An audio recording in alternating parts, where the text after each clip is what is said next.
What is up, everybody? Welcome back to another episode of the Cinema Wave podcast here at the Culture Wave Media Network, and we are back to discuss Darren Aronofsky's latest movie. It is Caught Stealing. I'm going to be one of your hosts for this episode. My name is Darian Scalamoni. I am joined this time by Sean Villa. What's up? And Zach Miller. How's it going, guys? What's up, everybody? So we were all excited to see this movie. We all wound up checking it out over the last week. We're recording the Saturday of Labor Day weekend. Yep. So thank you guys for being here, obviously.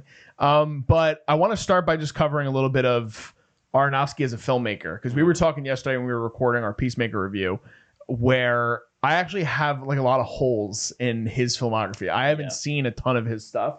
I've actually only seen 2 of his movies previously. I saw The Wrestler, which I love, and I saw The Whale, which I think is fine. I think that generally the movie, it wasn't one that I really necessarily enjoyed. I think it was a bit overhyped. Happy that it got Brendan Fraser kind of on the map again and giving him more of the spotlight. But overall for the movie, I didn't vibe with it.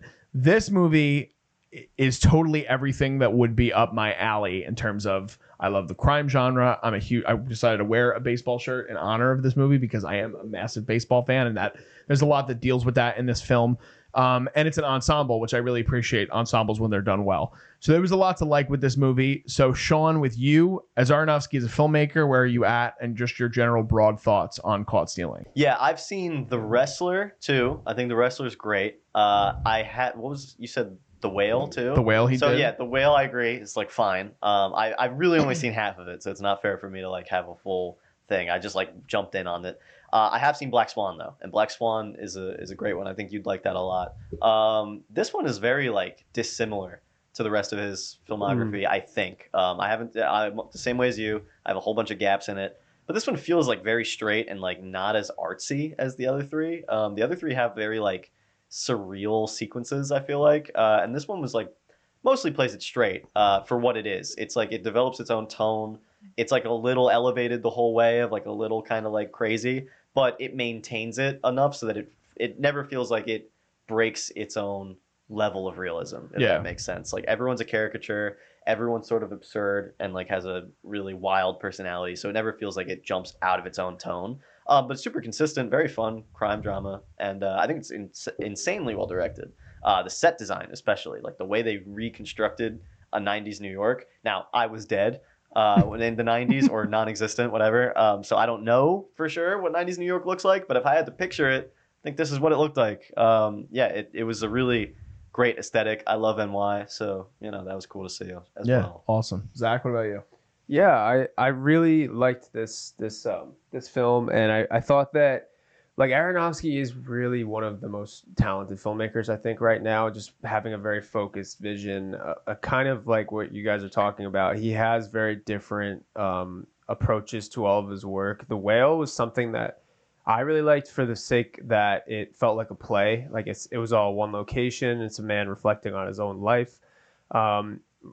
Have you guys seen Requiem for a Dream? Oh, I have. Yep. Sorry, okay. I forgot about Requiem for a Dream. Yeah, that movie's a fucking masterpiece, actually. Yep. Sorry, Darren Aronofsky. He actually watches the channel. I don't know if you saw it. He comments all the time. Thank you, Darren, for watching. We appreciate it. That one is traumatic as hell. Yeah. Like that is, I will only watch that movie once, I think. Yeah, I'll never watch that movie again, but it is phenomenal. That is as great as a movie as you could possibly make. Yeah, it's just absolutely mind-boggling. And then to go into The Wrestler, Black Swan, and then he even did Mother. I haven't seen Mother yet. I heard it's also traumatic in its own ways. But he has a very singular vision to each of his projects. I think that's what makes him such a good director, is he can take something that's very malleable, like his vision, and then adapt it to what the story demands. And he uses a lot of visual elements to achieve that. And for this specific one, Caught Stealing was kind of placing us back in the 90s. He was talking about how,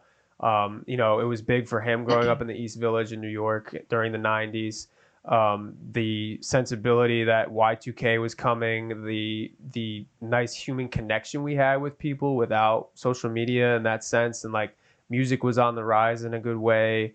Politics were still polarizing, but not necessarily what we're dealing with today. Like everything was still it felt very new wave, and it was exciting for that. And I think that this was a very cool setting to put the film in.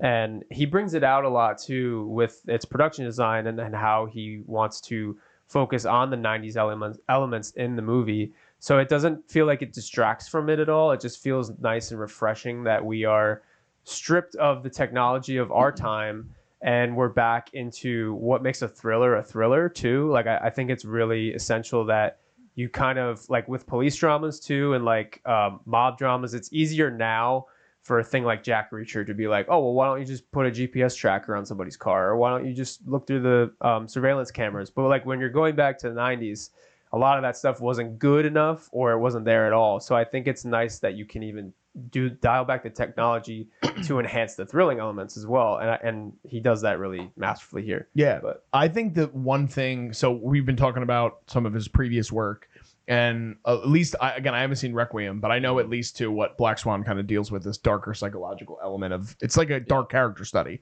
of Natalie Portman's character, and so much with his most prominent works are these hyper fixation on a character. Even with Requiem, it could be potentially probably drug use, is like what he does with this movie with Caught Stealing. It's a film that, like Zach was kind of alluding to, like in terms of how his upbringing was, and he lived in New York in the 90s. This was a movie that he wanted to get the rights to the book like over a decade ago. So he's been on this for years, and it was the fact that the I think it was the book company at the time wouldn't give the rights back to the author to sell it for a movie, and they didn't want to make a movie out of it. And then eventually when he got the rights back, he kind of went to Aronofsky years later and was like, you were the only person that ever came and I felt like really understood what I was trying to do with this. And so I think that that's why the biggest thing for me, why I enjoy this film so much, is because it feels authentic to the filmmaker. That's where it feels very lived in, this world. And it feels like everything is kind of fleshed out in a really organic way. And I like that it feels like we haven't seen a movie like this in a long time, which is weird to say, but it feels like a throwback movie. Did you get that vibe as well when you were watching it? Yeah, definitely. This feels like a movie that could have come out in the 90s. It feels like super authentic. I agree with you. I think this is like probably the best crime thriller that's come out in years for me. I think it's like really, really, it feels lived in. I think that's a great way to put it. The world is exciting. The characters are exciting. I could see how this is probably a really good book. I didn't know that. I didn't know that it was an adaptation going in. And yeah, I could definitely see that now. It feels like it has, I don't know, like a novel story, which like just like the way it kind of flows and resolves. And you know what I was really taken by in this movie is the character work that they do with Austin Butler's performance here. I think he has like an actual like arc, and he has a very it feels like a book backstory, you know? It's just like, now that I'm looking at it that way, it does, like, he has, you know, the tragic past that he comes to terms with. There's like a real character arc here. And I think a lot of time in crime dramas, it becomes more about the crime and the drama than it does about the character. And I think they give a lot to Hank, right? That's his name? Hank? Yes. Yeah, Hank, he there's a lot behind him, a lot of like emotion and thematic purpose. And that really drew me into the movie. And I think Austin Butler, I mean, he has his haters. I kind of think the guy is like a certified movie star. He kills it, and I think he's like a super electric performer. He really like embodies the role. He does a lot with it. I can feel some emotion coming from him. I don't know. I had a lot of fun with it. Yeah, really I would agree. I've said this on previous pods before too, but I actually really love Austin Butler. I think he's like one of those guys coming up who I would bet my money on going forward in Hollywood. You know, like he's the type of guy that I could see. He's being very particular with the roles that he's choosing. He's doing like, even like the year, I think it was the same year that The Whale actually came out. Ironically, it was when he was nominated for Elvis.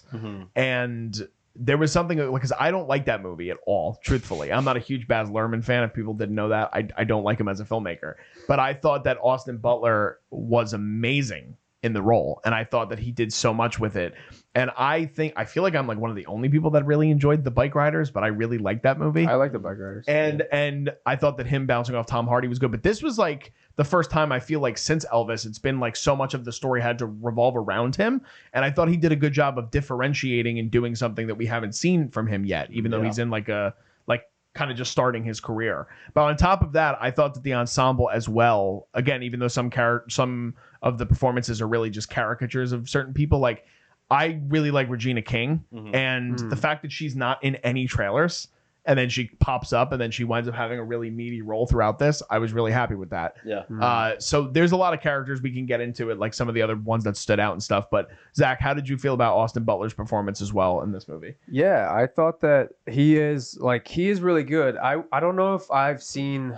I don't want to say I've not seen enough of his work to bet on him, but I feel like this is a really good sign that it's trending in a very positive direction for him, because I feel like even aside from Dune, I think that he was kind of a heartthrob like role, and like that was the roles he was getting, and now he got to Dune, and then he got to this, and I feel like we finally saw a little bit more character depth to him. In Dune, he's great, but I still think that he is just kind of an antagonist, like black and white, like antagonist. But in this, he has depth, he has an arc, like you were saying, Sean. I feel like he has a very clear sense that he is just. Even Aronofsky was saying that After Hours, Scorsese's After Hours inspired this movie, because he was focused on a protagonist just getting constantly overwhelmed with an environment and an unraveling story. I also we were talking about other films that kind of related to this. Like there is a genre for that I really like in thrillers, is just somebody who is wrong place, wrong time, and then they're thrown into a thriller. And this is the sword that you've been given, and you have to solve these problems or they're going to come kill you. And I think that's a really good genre to be in. You were talking about Kiss Kiss Bang Bang with me a long time ago. Yeah. That was like a buddy comedy, but they're in like way over their head in that movie. Even Snatch and Fargo, like we were talking about, like they're just people that are not equipped to handle these situations, which makes it really unnerving. And seeing how like common people will react to a mob infiltrating their headspace, or finding out there's dirty cops, or there's also a Jewish mafia running around, or there's Puerto Rican mafia running around. Like there's just so many things that he was like keeping his head above water in with this movie, that you can really feel it in his performance. And then all of the baggage that he has to deal with in his past, he's just trying to escape this thing the whole movie, like literally just trying to run away from it. But it has the word I would use to describe it, it's like very frenetic. Like it has this energy to it that's different than, like, if it's done well, this is the end result of what you can get to, right? And it's like, it's weird because I'm thinking about it, like people describe the Safdies as similar filmmakers, which I can understand, but to me the anxiety is different with that versus something like you had just brought up when we talked before we started rolling about like Snatch. Like this movie throughout the film reminded me of, and you brought up, you're like, the only thing that would maybe make this movie better was like if it was a Guy Ritchie movie, like, and it's because I think Guy Ritchie has so much experience doing a lot of movies in the genre, like not only Snatch, but like Lock, Stock, and Two Smoking Barrels. Like that's his cup of tea, so to speak. The Gentleman is another great example. I do as well. So like I totally get that. I love getting to see Aronofsky do something like this though, to kind of be like, hey guys, I don't know if you knew that I could do something like this, but I totally can, and I can knock it out of the park. Right. You know? Yeah. I had something I wanted to say about. Oh yeah, so Austin Butler having this placement in the movie as like wrong place, wrong time. I agree with you, Zach. That's one of like my favorite kind of like crime thriller. I don't want to call it a cliche, but I guess like a setup of just like someone who's not supposed to be here, and just fucking coincidentally just falls into like the worst situation ever. Yeah, I love that Austin Butler has like nothing to do with what's happening, and they just keep coming after him. I think it's really funny, but I think what's excellent about this movie is that it ties into his arc. That's important. Like that's not just a like, oh, like it's a cool setup and like we can bring him into the story in an interesting way. Like it's directly important to his arc that he thinks that he has nothing to do with this. You know, because I guess I'll get into light spoilers right now. You know, it ties into his backstory with the like, oh, it's not my fault. And then he comes to terms with, well, maybe it is. Like, maybe this is not something that's out of my control. This is something that I've made decisions for, and like I'm not blameless in my life, right? So it's like the setup of the plot is also relevant to the conclusion of the theme. And like that's really special in a crime thriller. I mean, it's special in any movie. I like when they have that little harmony between the plot and the story. But yeah, that really grabbed me about this one. I love the After Hours comparison. I didn't know that. that he said that, because After Hours is another movie where you just kind of feel like, holy God, like what could go more wrong than what's happening right now? And then it keeps getting worse and worse. After Hours is to like an absurd degree. That's an excellent movie. And that one is about just like how heinous the city at night is. At least for me, that's kind of how that reminded me of growing up or going to college in Philly. That's like exactly what it was like. It was just constant chaos and just nightmares at night. But yeah, I love that comparison of just like a character that's stressed out and constantly being overwhelmed by the world around them, especially when you have frenetic characters in here. One of my favorite performers, I don't know if I've really ever brought this up, Matt Smith. I love Matt Smith. Yeah. I think he's fantastic in anything. He is the best Doctor Who. I don't know who's watching this, but if you're Doctor Who heads, Matt Smith is the boy in Doctor Who. He's the best part of House of the Dragon. He's even good in Morbius. I hate Morbius, and he's like pretty decent in that role. And he's great here. I think he plays like a super fun character, and everybody is good here. Regina King's great. Liev Schreiber's great. Every one of the characters has like a thing. You know, like they all have like sort of like a trope or something that they're really attached to, or like a strong identity, either visually or in their dialogue, the way they speak, right, an accent, whatever it may be. So it makes every little like side adventure, side quest that he goes on interesting, because the characters are interesting. I don't know if they're all amazingly written characters. Yeah.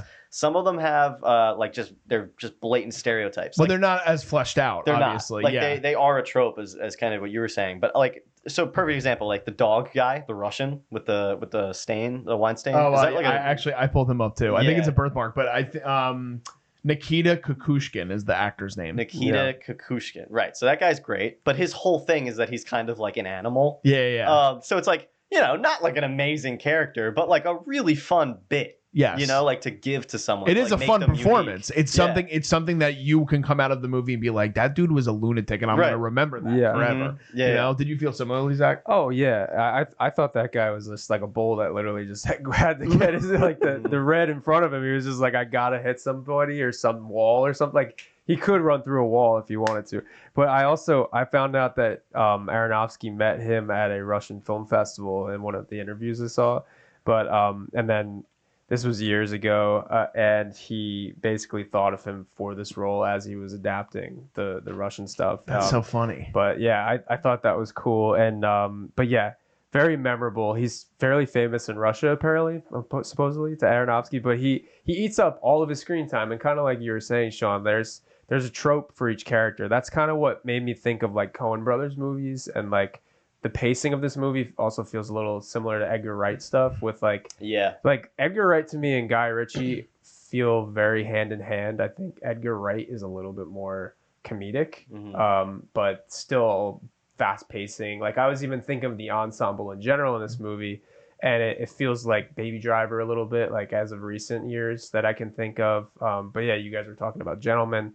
I think Nikita is a great addition to this, and for somebody that isn't one of the title supporting actors, you know, you have Vincent D'Onofrio, you have Liev Schreiber, Regina King, so many great people. Bad Bunny even shows up. I was gonna bring up Bad Bunny too, because honestly, like I know he's been wanting to like dip his toe into doing more stuff beyond just music. Yeah. And I think he's good in this. Like I think he does his role perfectly well. Like I think he serves the purpose of what he's trying to do. He's not in the movie for a crazy amount of screen time, but like you said, the same thing with Nikita. It's like he does the most with his screen time. Even so, I didn't even realize this until the credits scene, but the guy who owns the bar is Griffin Dunne, and I didn't know that until the movie was over.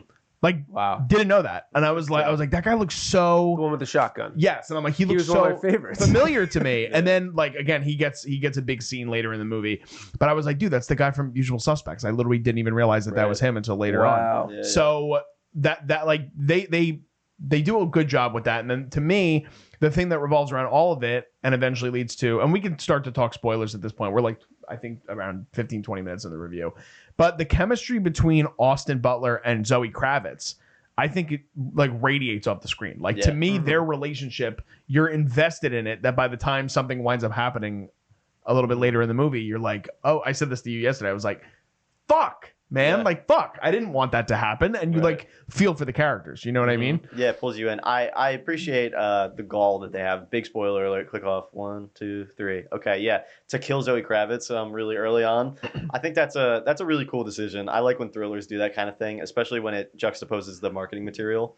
Because all the marketing is like, oh, it's going to be like a sexy kind of like crime thriller, and Zoe Kravitz is going to be in it, and Austin Butler is going to be in it, and they're both going to be shirtless, and it's going to be awesome. And like, yeah, it is for a little bit, and then it becomes like, they kill her off to surprise you, and they subvert the expectations, and it's good for the motivation of the character. I like it a lot. Do you think it hurts the movie that we don't have that for the whole time? Because I do really enjoy it. Or do you think that it's kind of nice that we get only a little bit? The chemistry between the two of them. Yeah, well, their relationship. You're saying. The relationship exits the movie with her death. Right? I think that it actually adds to the movie because that's when things start to shift in an even more hyper mode. You know what I mean? Like it's where Hank kind of goes into overdrive, and that is the thing that kind of sets him off. And the fact that he goes from that moment to then when things start getting threatened with his mother, who kind of plays a role off screen for majority of the movie, he has these Laura Dern. Eventually, we see in the end, which you could tell by her voice on the phone. But you're getting this aspect of he will do anything for the people he loves because he realizes that he had a fuck up years ago that he was never able to kind of reconcile with because he killed his best friend.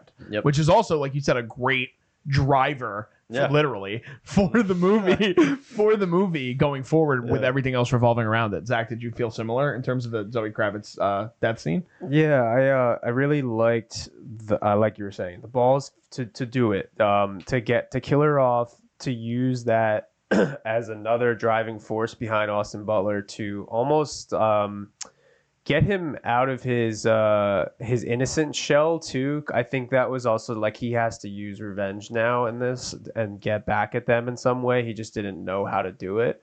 But it also just sent a message to his character. I feel like they could have dangled a femme fatale like the whole second half of the movie and been like, oh, we have her at gunpoint the whole time, like we're gonna kill her if you don't tell us about the money. Like it could have been very stereotypical, but I liked the balls of actually killing her and then hanging the element of like, well, we know where your mom lives too, so the same thing could happen. That felt more motivational for Austin's figuring out where the money was and trying to deal with the right people. I felt more unnerved by that than the like she's got a gun to her head, like whatever, or they're just stalking her apartment for another hour. It's like, I've seen that before. I like that they went in a different direction, but it almost got to a point too where, and again, obviously you do see that like there's a pool of blood behind her head, but there was a moment where before you see that, I'm like, oh, so like, is this going to be one of those things where like she looks like she's dead and then she returns? Like it, like in the before I saw the pool of blood, I'm like, oh, like that, like that's again because it's like the cliche. It's like, oh, like they're going to kill off the girlfriend, but like, is she really dead? Yeah. And I was so happy that, like you said, they had the guts to go and do something that big of a swing to kind of again thrust Hank in an entirely different direction. Yeah, no, I think it's really smart writing, and I think the movie kind of feels segmented in a lot of like different ways, and I mean that in a good way. That there are like sections of this movie, and the first part of this movie is all about Zoe Kravitz and Austin Butler and the two of them kind of like bonding and getting and the Russians relationship and the Russians but the Russians are interjecting a little bit. It's just like the start of the plot. Once she's killed on, we move officially into like the Regina King Russian section of the movie, and then we move into the Matt Smith part of the movie. Then we move into the Hebrew part of the movie, and I like that. I like that kind of structure. I think that's fun. It feels like chapters in a book. I'm sure that's probably like why it feels that way. But yeah, I think like the decision to not have her, Zach, you make such a great point. If she was at gunpoint this entire movie, it would have been annoying. So I'm glad that they didn't do that. Served her function. I think like it's it was good for the character. It motivates him a little bit. Ties into the arc, the whole thing, the guilt of someone you care about dying, and it's like, oh, it's not really my fault, but it is. It's just really good, really really good stuff. Yeah. Like what about the for you guys the shocking did you have a shocking element to all that winds up happening after that when he has to go back to Paul's to get the key? Because that whole scene to me in the bar is awesome. Yeah, it's a great scene. So I think his alcoholism is such an interesting thread throughout the movie. Like this, they keep building up this thing of like he's Yeah, he's a essentially like an addict. He keeps drinking even though he's not supposed to, and I love that they use that again both in plot and story. There's like a constant connection between plot and story, and what I mean by that is story to me is kind of like what the movie is like really trying to like say and is about on like a more like a higher level than just what's happening, and then the plot is what's happening. And I feel like they're very interconnected all throughout. In a lot of movies, they kind of like lose the one or the other for a lot of it. This movie's not that. The alcoholism ties into the theme. It's good with like escapism and all that shit. But it also creates an awesome plot development where it was very simple to get out of this. He had the key, but he couldn't help himself. He had the drink, and it is his fault, right? And he loses the key, ends up getting his friend killed again. It's another like great situation, and it's like directly tied to his drinking in the backstory. So I think like that kind of stuff. It's just really tight, man. That's good. That's like all you can hope for. That's what I say. Yeah. Zach? No, yeah, I think there's a lot of good connective tissue to all the stuff. I also was thinking about like when he gets in the accident too, and he or they kick the shit out of him, and it damages his kidney, his one kidney. So she's like, oh, you can't drink anymore, and that kind of thing, and you see like the weight on him trying to deal with that. It plays back into the choices of what you were talking about, like.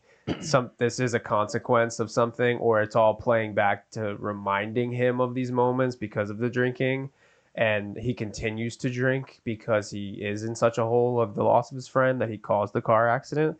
So I really do like how that's all in the background of the main like crime plot. This could have been a very cut and dry I'm caught up in this plot, and like we're just like car chases and that kind of thing. Like it could have just been too flashy, but they decided to go with a little bit of a think piece on specifically Austin Butler and the consequences of your actions have a ripple effect on other people. And I think that's also something maybe emblematic of like why they have so many different groups of people. Like you have the corrupt cop, you have the Puerto Rican, the Jewish mafia, the Russian mafia. Like maybe there's just the tissue or some part of the message is like one person could have an effect on others in that way, and they don't have to be any similar. Like, I don't know. There's just something that I might think about more that might come up to me like later on after this review. Well, but it's like the mechanisms in like a well-oiled machine almost. Like it's like everybody plays their part in this movie. Why it seemingly kind of has a great, like you're talking about.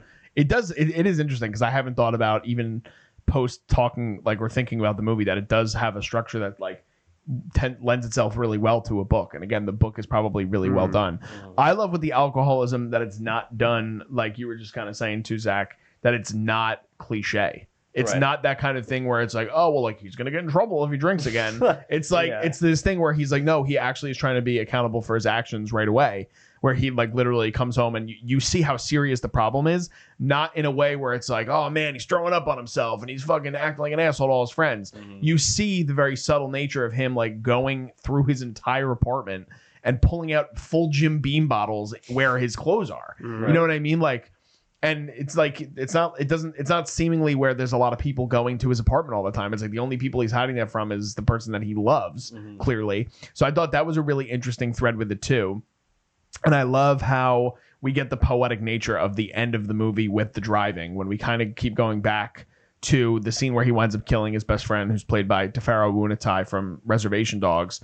And you have that part when we get into the stuff with the Jewish mafia, which, by the way, great. Everything with Liev Schreiber and Vincent D'Onofrio I thought was great. And you were talking about, I think before we started rolling, I don't think we got this on camera, but you were talking about how you loved how they kind of set up that final chapter, Sean, where like you're kind of seeing everything play out. Almost like, to me, it felt like that was the only part of the movie that somewhat felt like it slowed down. You know what I mean? Like you still have that frenetic pace, but like because it feels resolved. Yes, and I think that's why that scene works so well. The scene I'm talking about is when we get the reveal that I think it's Liev Schreiber has the gun lighter that Zoe Kravitz had. So it's basically just a sign to the audience that they killed Zoe Kravitz. And I think what's so great about that scene is it's after the fact that you've been lulled into a storybook ending. They're on to the point of the ending where they're talking about how much money they're actually going to give Austin Butler. Like that's like the level of like the plan that they've hit and how everything's worked out and it's all going to be fine. He's driving, they're smiling, like everything looks good. And I was tricked completely in that scene of like, yep, this is how the movie's going to end. Cool. You know, like I like these characters. They're going to have fun with them, give them all a nice happy ending.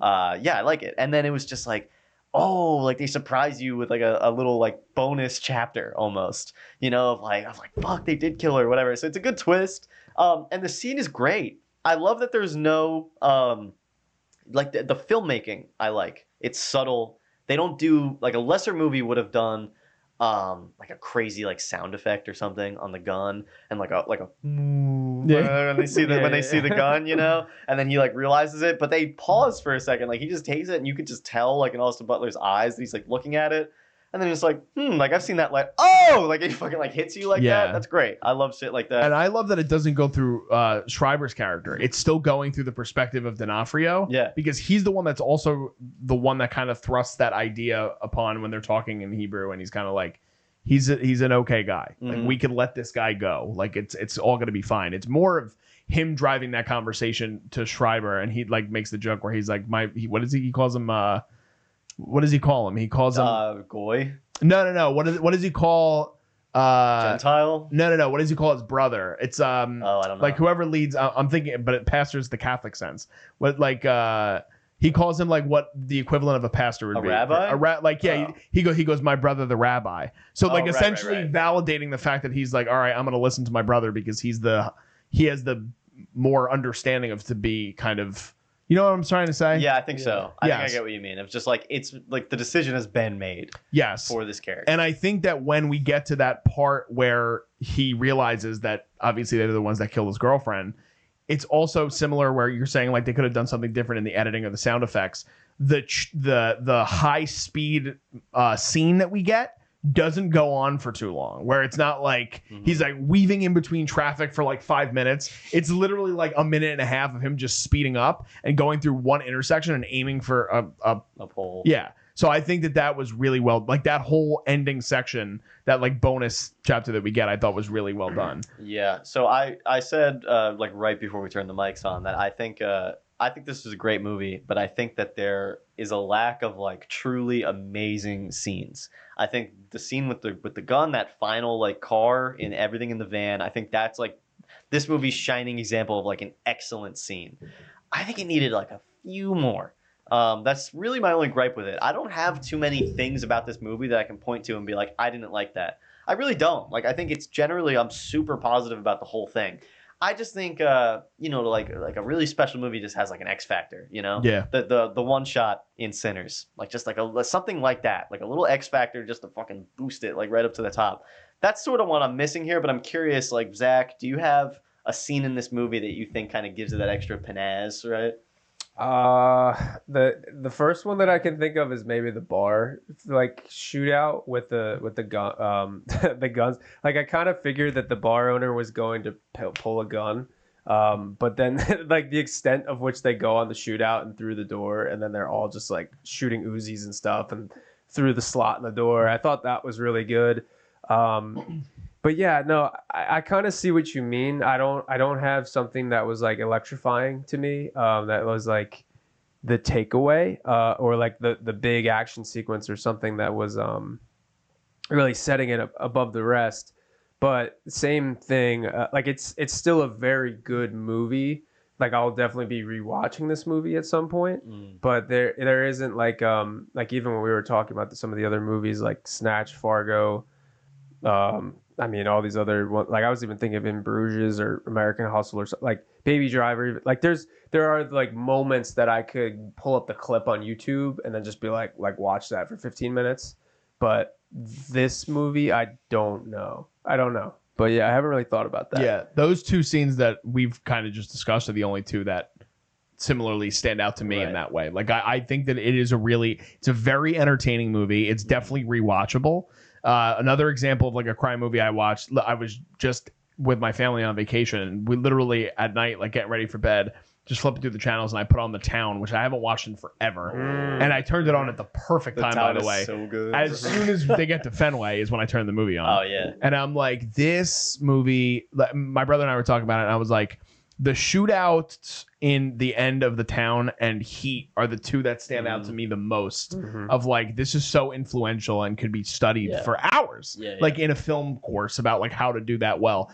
And I do think that like what we get in the back room is like a minimized version of that. And I think that this movie is executed the best because it has so many payoffs in the last 20 minutes where like everything gets answered. Like even the fact that he gets over essentially his alcoholism and he's like, and the relationship with the cat, which we haven't talked about at all. We haven't talked about the cat. So I guess we should talk about the cat really quickly. Yeah, there are two like I don't even know what you call them because they're not tropes, but there's two like little gimmicks in this movie, and I love both of them. The first one is the cat. We have a little cat who like stays through the whole movie, and we have like we get to riff off the cat.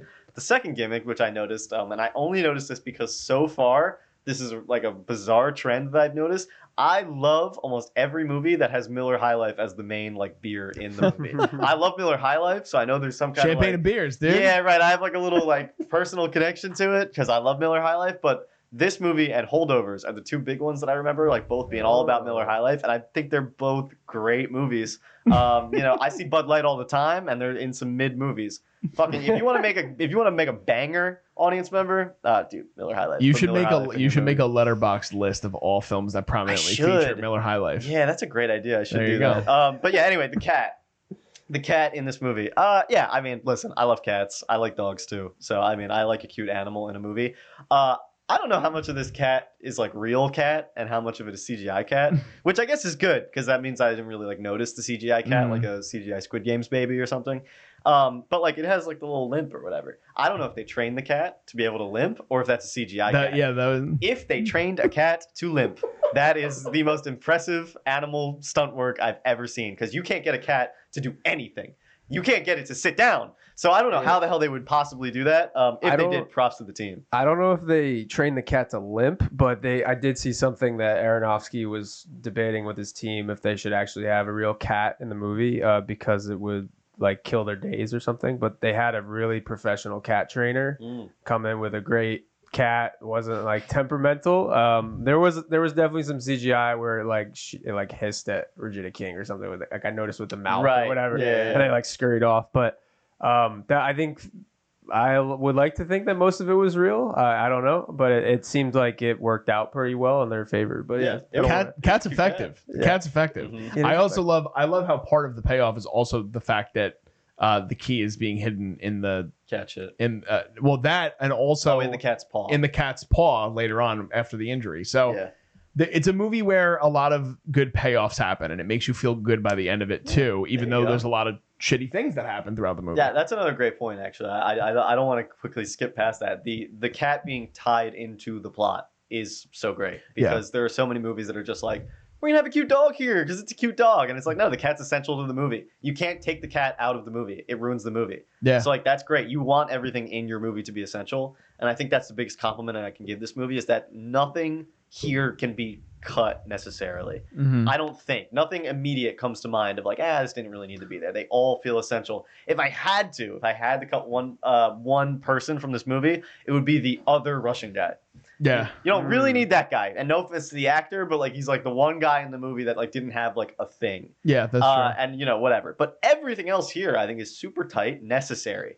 And that's so important. He was kind of his handler though. Yeah. He was the one that was like, calm down, and he's like, all right. So then he did have a purpose. His purpose was just to control this guy, to be the one that kind of. I said if I had to. I was going to bring that up too. I think, and Zach, I'm curious your thoughts on this too. I think that the pacing for this movie is great, by the way, too. Like, and it's a movie where you're still getting under like a good amount under 2 hours. Like it's an hour 47-minute movie. I think it's one of the best paced movies of the year thus far. I would say that's a great point. Yeah, Zach, what do you think? I would also say that like I felt like it was really well paced and the world building and the characters were so good that I could watch like a 10-episode Netflix show of this like East Village, whatever is happening, like Chinatown, Matt Smith's like gang of people that were in England, like whatever connections he has, the Russians, like it all felt very tight knitted and explained, and Yeah, I could watch a lot more unravel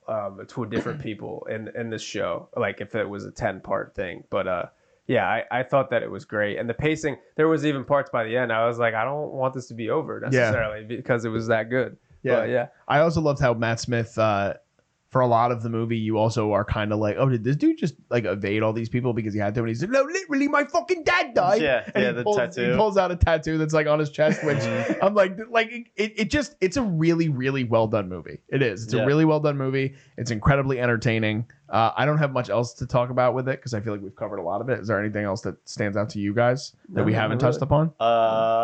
Who's your favorite side character? If you had to pick. I'd probably say Matt Smith, but I really do like Zoe Kravitz in this movie. She's great. I think she's just such a consistent actor, and I think she just oozes like sex appeal. Like she is just somebody that like when she's on screen, it's like, oh well, I understand that not only why she's in this movie, but she can elevate something based on that. Yeah, and they have great chemistry. Great chemistry. Like, and that's the other thing. Like, I think she has great chemistry with Pattinson in the Batman too. So she clearly can work really well with a male co-star. So those two are probably my two biggest standouts.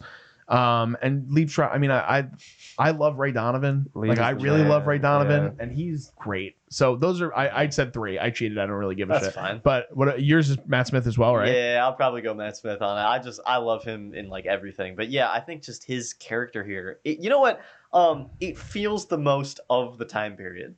You know, like I feel like that guy, Matt Smith's character, doesn't exist elsewhere. Like it's in this really specific niche of time in like New York in the late 90s, and like he's like a British immigrant in New York in the late 90s that lives in a shitty apartment. Like you can't find that guy anywhere else. And you know, like I feel like you can kind of move everybody else. Like, you know, like the Russian guys are like essentially the same people as they are in Enora. You know, and it's like we've seen like Puerto Rican gangs, and like I mean the Hasidic thing is interesting, but again, you could do that. It's not like they're changing all that much, you know. Yeah. So I think that Matt Smith, like everything, the jacket, the mohawk, like all of it's just so like iconic to me, and he's a great performer that I think I have to give it to him. Yeah. Zach, what about you? Yeah, I would also put like Matt is definitely at the top of my list. I would say Liev too, given the amount that he did with how limited his role was, I think. Because honestly, he was kind of just the muscle for most of the movie, like going after people. And then when they bring in the lighter situation by the end, I thought there was definitely more complexity to like his reasoning behind like targeting people and that kind of thing. And then he has the home life stuff, which was funny. But he just feels like very methodical in that kind of sense, and very subtle when a lot of the other characters are very over the top and flashy. Yeah. And then I would also like, not my top of the list, but I was very impressed with Bad Bunny's like what he was able to do with the bar sequence specifically. And I did feel pretty intimidated by him at certain points, even when he's interrogating Austin Butler with a magnum on to his dick. So I thought that was crazy. Yeah, real quick.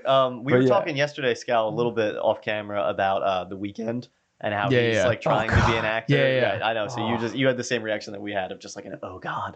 But yeah, then we also brought up Kid Cudi, and I feel like those are the two paths that you could take as a musician into an actor. Is you could go the Weeknd path where you want to be the role, like you want to be the lead, you want to have like a huge role and a big ego about it, or you can go the Kid Cudi route where he's like just a side character, but he does a good job. Bad Bunny went the Kid Cudi route. That's the good ending. I think also it's that there are a lot of examples of music artists that become actors. Like, and I think about like, I think that he has the chops where he could naturally be a lead. He could do something more elevated. We'll see. Well, he needs time to obviously mature into that and stuff. But it reminds me a little bit about like how Timberlake started. Like how Timberlake came in and he didn't lead a movie. Like he'd done a couple side, and I really actually like Justin Timberlake as an actor. Timberlake is the fucking best. He's a good actor. He really is. Like, and I think that you don't like him as an actor. No, I fucking hate him. Shut up. A, great musician. B, pretty good actor. I think Timberlake in The Social Network. Zach. He's great in The Social Network. Friends with Benefits. That's. You know what? I think we're gonna have the first culture wave fist fight in a second. Over Justin Timberlake. The point I was gonna make though is this reminds me. It's not the same thing, but it reminds me partially of like what Bad Bunny is doing with this. Reminds me of kind of what Timberlake did with Alpha Dog, where it was like it was a similar, and that's an even bigger role. Like I think Timberlake's bigger in Alpha Dog, obviously, than Bad Bunny is in this. But he's trying to work with a talented filmmaker to like do something that it's not about, again, the ego, where like The Weeknd is like, yeah, I'm gonna be the lead in a Sam Levinson show, and then I'm gonna star in the movie from the dude who did Waves, and it's gonna be my music and too. Music and everything. Yeah, it's something that completely revolves around him. But we're getting way off track now. But anyway, great discussion. Wait, do you have something else? One more question. So kind of award season's on the horizon, but Aronofsky was able to get Brendan Fraser an Oscar for Best Leading Actor. Do you think that this gives a good pool of awards for maybe not actors, but the rest of the technical awards? Do you think there's anything in Oscar season? Design. I could see set design grabbing an award. I don't think anybody in this movie is getting an actor nomination. Yeah. Which I think sucks. I think they're all really good, especially Austin Butler. I think he's killing it. They're not going to give it to him, though. I think that it's the kind of movie that the Academy, unfortunately, doesn't recognize. Yeah, they don't care. Like a lot of, I mean, even was there any nominations for The Town? Great question. I don't think there was. Like they usually do, even Heat, which I think is genuinely one of the greatest movies ever made. I don't think that was really recognized for a lot, especially in terms of acting. So Zach is on the case. Yeah, he's doing the research. But I will agree with set design. I do think there is a slight chance, because we have to see what else comes out. The editing in this movie is really good. Editing's great. So I think the editing, there's a chance that can garner a nomination, but there's a lot more movies still to come out in the next 4 months. Original music. Original music by Idols in this movie. That's okay. True. That's a good chance. one. And I mean, Idols. Fucking yeah. So I think technical awards, there's a shot. Yeah. Unfortunately, I don't think there's enough. Hate to use a word like this, but like gravitas in any of the performances. Yeah, it's not an Oscar movie. Yes. You know, which I feel like a lot of the best movie or the movies that I've really loved this year aren't necessarily Oscar movies, except Sinners. Yeah. Like, Sinners Sinners is an unconventional. Yes. Oscars which I'm movie. nervous about. Yeah. And I don't think they're gonna. I hope so they nominate to answer your question, okay. Very interesting, actually. So The Town, only a Best Supporting Actor nom for Jeremy Renner. Okay. Heat, only a Best Supporting Actor for Val Kilmer. Oh yes. And did he win? Interesting. Wait. He might have won. Wait. I think that's the Academy of Science Fiction. Oh, actually, I don't. It said Academy. That's what I got. Yeah. So actually, I don't see any Academy Award nominations for Heat. Which I'm gonna double check. Crazy work. Crazy. Yeah, that's mental. Because that's like one of the best action movies ever. I mean, but yeah, kind of going off of your point, guys. I think that this is not necessarily like it just doesn't come to mind as an Oscar movie because we know their agenda for certain things, or there's just certain things that they like to look for, and I don't think that they like to recognize horror. I don't think they like to recognize action movies really. They're just starting to do stunts in a couple of years for a category, so who knows? Maybe things will change, but I don't think it's gonna get. My only counterpoint thing with that, not a counterpoint against that argument, because I totally agree with you. I love that Aronofsky is doing something like this because it can hopefully open up the eyes of other studios to be like, this guy can do something like this. We don't need to call Aronofsky to make sure like he's gonna do the really fucked up character study. Like he's proven with this film that he could do something different. Yeah. And that's why I think he should be given more opportunities to do more things like this, whether it's a crime or it's, I don't want to say it's more of like a straight drama, but it's just something that doesn't necessarily deal with a character on the verge of like suicide or psychological break. Right. You know what I mean? He's not like he is a troubled person, but it's not drowned in misery. Yes. You know, like it has the potential to be like a very depressing movie, and it's very lighthearted generally. You know, there's some like emotional beats, but generally speaking, it's very fun, and it never loses that throughout the whole thing. Are we getting into the scores? Yeah, go ahead. You want to start it off? Yeah, so I'm at a 9. I'm at a firm 9, which is high for me. Just because I really, like I said, I can't think of much about this movie that I don't like. I think that the only reason it's not a 10 is because there's just an X factor element that goes into 10s for me of just something like really special that it needed. Didn't quite have that for me, but generally all around, I mean, this is like a really tight screenplay, great performances. It's fun. It has some like awesome camera work, set design, all that shit. Yeah, great time. I mean, you should see it. Crime thrillers especially are like a genre that I love, and there hasn't been that many good ones. This is a great one, so I'm all about it. 9. Yeah, I agree. You know, it's crazy. I came into this review, I was going to originally give it an 8, and as we talked about it, it just reminded me of how many little things I really loved about this movie. So I'm going to match you. I'm going to go at a 9 as well. I really, really like this movie. I don't know if it's my favorite Aronofsky because I love The Wrestler so much, but I have a deep connection with that as such a pro wrestling fan. Yeah. Well, Requiem is a 10. And I have to see Requiem. Yeah. But like you said, it's a very fun movie. It's incredibly entertaining. If you're looking to just go see a movie that's going to like keep your attention and entertain you for close to 2 hours, you should totally go and see this movie. The performances are really great. Like you said, the script is very tight. The direction's awesome. The set design's amazing. And like I said, the biggest thing that I would say is it's a world that really feels lived in. And it's something where you really do feel that hour and 47-minute escape with all these characters. So that's why I really enjoyed this movie as well. It's one of my favorites of the year thus far. Zach, what about you? I'm going to join you guys. I'm going to do a 9. I think that this was just really like a fun time. It's a very refreshing movie. We need more, not huge budget movies, but we need like mid-level budget movies with great cast. It's very telling that you can make good stories, good adaptations of books, and it can be very well-rounded.